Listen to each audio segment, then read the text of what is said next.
If you're just getting into photography, a lot of time what you'll hear people saying is that buy good lenses. Buy once, don't buy again. I can't remember the phrase, but if you buy good the first time, you don't need to buy good the second time. However, I have a slightly different opinion on this for a lot of people. If you're just getting into photography, I wouldn't recommend spending £1,000 on one type of lens, or buying the absolute most expensive type of prime lens with little options on it. I would actually say, if you're just getting photography, you need to find out your niche of photography, what you actually enjoy taking of. If you live in a place where you're like, I need to get pictures of wildlife, then you're wanting the more telephoto stuff. If you're in a place where you kind of go, I need wide angle because I'm shooting properties, or I'm shooting landscapes, or I'm doing stuff like that, then you're going, no, I totally want wide angle shots. So I would say it depends on your type of photography, what you enjoy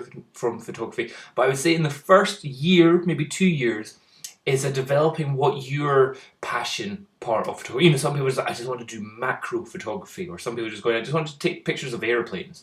So you've got to figure out what your type of photography is. And what I recommend is, in your first couple of years, is buy cheap. Don't necessarily buy bad, but buy cheap, so that you can almost go, yeah, I barely ever use this 85mm f1.4 portrait lens because I don't do any portraits. Okay, is it a fantastic lens? However, I've never used it, but I do use my wide angle for everything all the time. So I would say, at the beginning, first couple of years, buy a variety of stuff, usually zoom lenses, and because you're not also at that time, you're not going to be like, oh, I've got to pixel peep at every single thing. You're just going to see what kind of images you actually like to take. And this is one thing which has just blown my mind, which I think is astonishing value. I remember it being out a wee while ago. It's the Tamron 70 to 300mm lens, which works for a cropped framed camera and a full frame camera. You can get it for a different version for Nikon or Canon. I'll put the link to the one which I've found for Nikon down below. You can get them now. So this is telephoto. This is serious telephoto. It doesn't have VR or anything like that. It's the old version. But you can get it for £99 on Amazon. I'm seeing it for £99.99. You can get the newer version, which has vibration VC vibration control, and it is I would say a much better lens. However, you're going for £275 with that. So you're going for almost 3 times the initial value that you're putting into this lens. Also, I've just been looking around my local area, and I can see one of these lenses with the box. It seems for £70. So now we're going, okay, that's a serious amount of saving.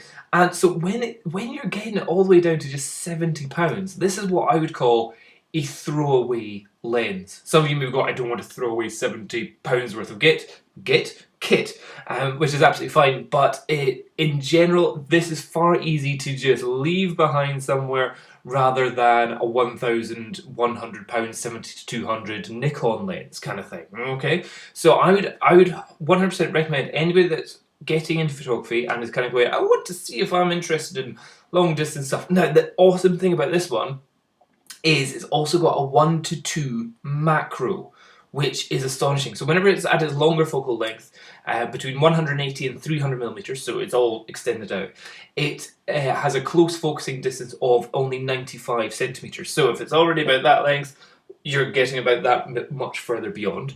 And so 1:2 macro means that, for example, if this is the size it is in real life, when it hits the sensor, it will be half this size, which is actually fantastic, because normally if it's over here, it's actually a quarter or an eighth or a tenth. This becomes far smaller in any other normal lens. But having it like a 1:1 macro is considered to be a macro, where this would be the same size on the sensor. However, usually with them, you've got the Nikon's got a 105mm with VC vibration control, no VR, and there's a whole bunch of other ones. But you have to be literally millimeters away from it to get it to 1:1. So there's actually, even though you can get a 1:1 macro, there's very few times in life that you're actually ever at 1:1. And the depth of field is so shallow then that you barely see anything other than like a whisker in focus, which can be very cool. However, you are so close to your subject when you're doing that is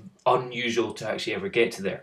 And especially if you're kind of going, oh, I'm interested in shooting close-up animals like frogs or spiders or mice or something like that, you're never going to get that close, and the depth of field is so shallow you're not going to get anywhere near. But however, if you're at full 300 millimeters, you can get a good what's called a working distance from your subject and still get a decent macro capability. So that's why I think it's very good to this. Now, what I will fully admit, there's a whole bunch of problems with this lens. The focusing I've seen is incredibly slow.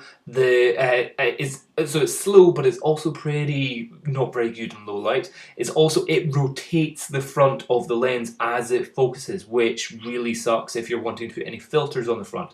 If you have for example, if you have a circular polarizer on the front, that rotates and that will just screw up all the colors in the image when that happens. So it's cheap for a reason, but it's also light.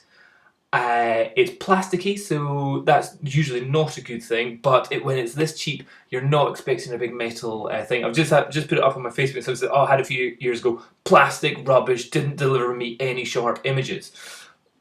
So that's something to be aware of. However, at the same time, if I go to DP review, we're seeing, or even better, if we go to Amazon reviews, we're getting 5 stars, 4 stars for a vast majority of the shots. So what I'm saying is also at this type of lens, there's very little kind of quality control done. Maybe that one batch is brilliant, another batch is duff, another patch is good, another one they didn't even look at. So there will be a big variance in whether you get a good quality or a bad quality, just because they don't really care when it's lenses which are only £100. And it's pretty old as well. So, but if you're just kind of going, I don't know, am I into long distance telephoto kind of stuff?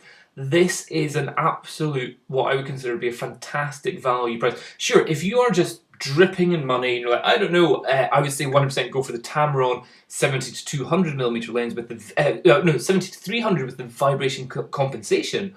That's good. Or, you know, okay, we're going 3 times more expensive, but it is a far better lens. So that's more like, yes, I definitely do like telephoto kind of photo stuff. I would say go for that, but you do lose the macro capability with the 70 to 300 VC. Pretty much no other one has a macro feature to it. Most of them are 1 to 3.5 or 1 to 4 or smaller. Some will even say, oh, we're macro, and it's 1 to 4. So this will be a quarter the size once it actually hits on the sensor. So that just something I'm putting out there. I think in terms of value for money and for beginner photographers, that are kind of going, am I interested in this? This is a light, easy to move around, inexpensive in comparison lens, which could definitely help you kind of figure out, do I like to do long distance, or at the same time it may make you kind of go, I like to do macro photography. So it's really a 2-in-1.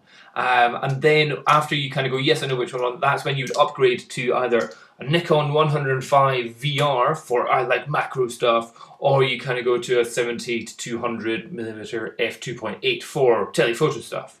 But yeah, fits, crop frame, full frame, light, cheap, and small in comparison to a lot of others. Image quality, from a lot of other people saying, fantastic image quality, just very slow focusing, noisy, and rotates. But yeah, definitely something to check out. I'll put the links to them down below. Cheers, bye bye.